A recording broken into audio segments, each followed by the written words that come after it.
Hello friend, TP study में आपका स्वागत है। आज हम देखेंगे एडीओ से संबंधित कुछ महत्वपूर्ण एमसीक्यू। यदि आप हमारे चैनल में नए हैं तो हमारे चैनल को सब्सक्राइब करें ताकि ऐसे ही एमसीक्यू वीडियो आपको मिलती रहे।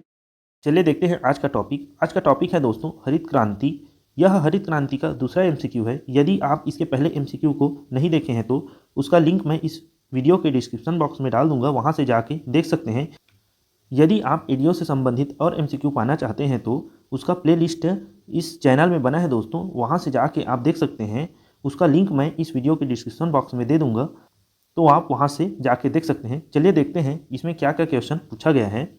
देखते हैं प्रश्न नंबर पहला, निम्न में से कौन सा हरित क्रांति के घटक में शामिल नहीं है। देख लेते हैं दोस्तों, जो हरित क्रांति है उसके घटक में कौन शामिल नहीं है इसमें से। देखते हैं ऑप्शन नंबर पहला उन्नत बीज, दूसरा सिंचाई, तीसरा उर्वरक, चौथा पशुपालन। तो इसका आंसर हो जाएगा दोस्तों ऑप्शन नंबर चौथा पशुपालन। चलिए अगला क्वेश्चन देख लेते हैं। प्रश्न नंबर दूसरा, हरित क्रांति के निम्न में से कौन कृषि सचिव थे। देखिए हरित क्रांति के दौरान निम्नलिखित में से कौन कृषि सचिव थे पूछा है। देख लेते हैं इसका ऑप्शन। ऑप्शन नंबर पहला इंदिरा गांधी, दूसरा अशोक मेहता, तीसरा बी शिवरमन, चौथा इनमें से कोई नहीं। तब इसका आंसर हो जाएगा दोस्तों ऑप्शन नंबर तीसरा बी शिवरामन।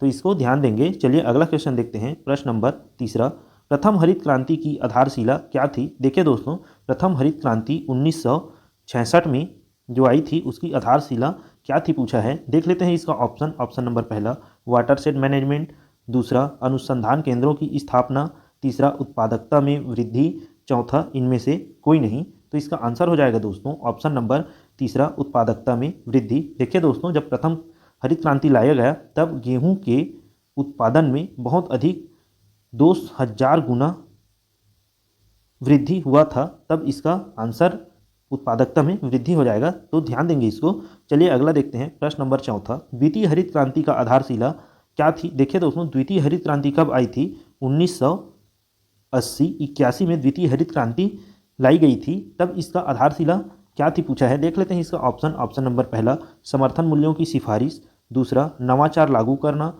तीसरा खाद्यान्न में वृद्धि, चौथा कृषिगत आय में वृद्धि। इसका आंसर हो जाएगा दोस्तों ऑप्शन नंबर तीसरा खाद्यान्न में वृद्धि। जब द्वितीय हरित क्रांति लागू हुआ तब धान एवं तिलहन फसलों का उत्पादन में वृद्धि हुआ दोस्तों। तो इसको ध्यान देंगे कि ऑप्शन नंबर तीसरा खाद्यान्न में वृद्धि इसका आंसर हो जाएगा। चलिए अगला देख लेते हैं। प्रश्न नंबर पाँचवा, कृषि कार्यों में प्रयोग यांत्रिक शक्ति के आधार पर यंत्रीकरण कितने प्रकार की होती है। देख लेते हैं इसका ऑप्शन। ऑप्शन नंबर पहला एक, ऑप्शन दूसरा दो, ऑप्शन तीसरा तीन, ऑप्शन चौथा चार। इसका आंसर हो जाएगा दोस्तों ऑप्शन नंबर दूसरा दो। देखिए कृषि कार्यों में प्रयोग यांत्रिक शक्ति जो है वह दो प्रकार की होती है। देखते हैं ये दो प्रकार कौन कौन से हैं। तो इसमें पहला है आपका गतिशील यंत्रीकरण और दूसरा है आपका स्थायी यंत्रीकरण। तो इसको ध्यान देंगे, पूछा जा सकता है पेपर में। चलिए अगला क्वेश्चन देखते हैं। प्रश्न नंबर छठवां, भारत में कृषि यंत्रीकरण से कौन कौन सी हानियां हो सकती है। देख लेते हैं इसका ऑप्शन। ऑप्शन नंबर पहला ईंधन की समस्या, दूसरा पूंजी की कमी, तीसरा कृषि जोतों का छोटा आकार, चौथा उपयुक्त सभी। तो इसका आंसर हो जाएगा दोस्तों ऑप्शन नंबर चौथा उपरोक्त सभी। ये सभी समस्याएं हो सकती हैं, इसको ध्यान देंगे। चलिए अगला क्वेश्चन देखते हैं। प्रश्न नंबर सातवां, बिहान के अंतर्गत कृषि एवं पशुपालन के क्षेत्र में कौन सी परियोजना संचालित की जा रही है। देखिए दोस्तों, ये बिहान है आपका राष्ट्रीय ग्रामीण आजीविका मिशन से संबंधित है, जो छत्तीसगढ़ में चलाई जाती है। उसको बिहान के नाम से जानते हैं।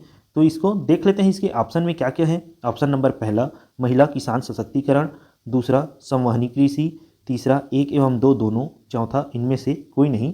इसका आंसर हो जाएगा दोस्तों ऑप्शन नंबर तीसरा एक एवं दो दोनों।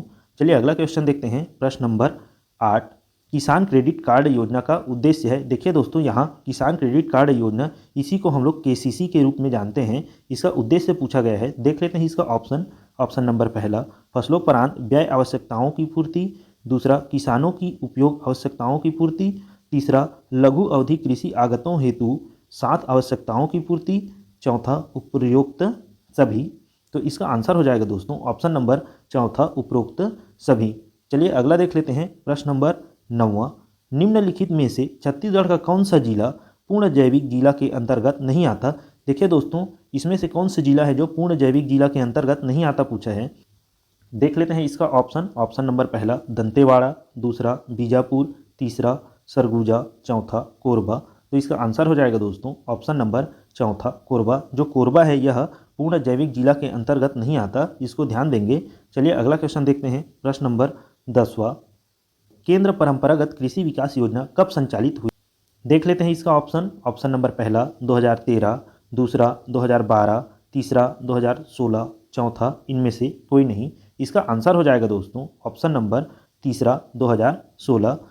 चलिए अगला क्वेश्चन देखते हैं प्रश्न नंबर 11। राज्य पोषित जैविक खेती मिशन की शुरुआत कब हुई। देख लेते हैं इसका ऑप्शन। ऑप्शन नंबर पहला 2013, दूसरा 2014, तीसरा 2015, चौथा 2016। इसका आंसर हो जाएगा दोस्तों ऑप्शन नंबर दूसरा 2014। अगला क्वेश्चन देखते हैं प्रश्न नंबर 12। हरित क्रांति के द्वितीय काल के दौरान किस फसल की उत्पादकता में वृद्धि हुई। देखिए दोस्तों, जब हरित क्रांति का दूसरा काल चल रहा था तब किस फसल की उत्पादन में वृद्धि हुई पूछा है। देख लेते हैं इसका ऑप्शन। ऑप्शन नंबर पहला गेहूँ, दूसरा चावल एवं तिलहन, तीसरा सरसों, चौथा इनमें से कोई नहीं। तो इसका आंसर हो जाएगा दोस्तों ऑप्शन नंबर दूसरा चावल एवं तिलहन। देखिए दोस्तों, जब हरित क्रांति के द्वितीय काल 1980-81 में चल रही थी तब चावल एवं तिलहन की उत्पादकता में वृद्धि हुई और हरित क्रांति की पहले काल में दोस्तों गेहूं की उत्पादन में वृद्धि हुई थी, तो इसको ध्यान देंगे। चलिए अगला क्वेश्चन देख लेते हैं प्रश्न नंबर 13। कृषि लागत एवं मूल्य आयोग का गठन कब हुआ था। देखिए दोस्तों, जो CACP है उसका गठन कब हुआ था पूछा है। देख लेते हैं इसका ऑप्शन। ऑप्शन नंबर पहला 1960, दूसरा 1968, तीसरा 1965, चौथा 1980। इसका आंसर हो जाएगा दोस्तों ऑप्शन नंबर तीसरा 1965। चलिए अगला देख लेते हैं प्रश्न नंबर 14। गेहूं की प्रजाति है। देखते हैं इसका ऑप्शन। ऑप्शन नंबर पहला PV 303, दूसरा अर्जुन, तीसरा सोनारा, चौथा उपरोक्त सभी। इसका आंसर हो जाएगा दोस्तों ऑप्शन नंबर चौथा उपरोक्त सभी। चलिए अगला देख लेते हैं प्रश्न नंबर 15। हरित क्रांति के दौरान रासायनिक उर्वरकों का प्रयोग हुआ। देख लेते हैं इसका ऑप्शन कौन कौन सा है। ऑप्शन नंबर पहला नाइट्रोजन, दूसरा फास्फेट, तीसरा पोटास, चौथा उपरोक्त सभी। इसका आंसर हो जाएगा दोस्तों ऑप्शन नंबर चौथा उपरोक्त सभी। जो हरित क्रांति है उसके दौरान रासायनिक उर्वरकों में इन तीनों का प्रयोग किया गया था दोस्तों। तो इसको आप ट्रिक से भी याद कर सकते हैं, जैसे NPK करके आप याद कर सकते हैं इसको। तो इसका आंसर ऑप्शन नंबर चौथा हो जाएगा दोस्तों। चलिए आज का क्लास यहीं तक रखते हैं। यदि आपको हमारा यह वीडियो अच्छा लगा होगा तो हमारे चैनल को सब्सक्राइब करें और शेयर करें ताकि सभी तक हमारा यह वीडियो पहुंच सके और सभी लोग वीडियो के अच्छे से तैयारी कर सकें। धन्यवाद दोस्तों।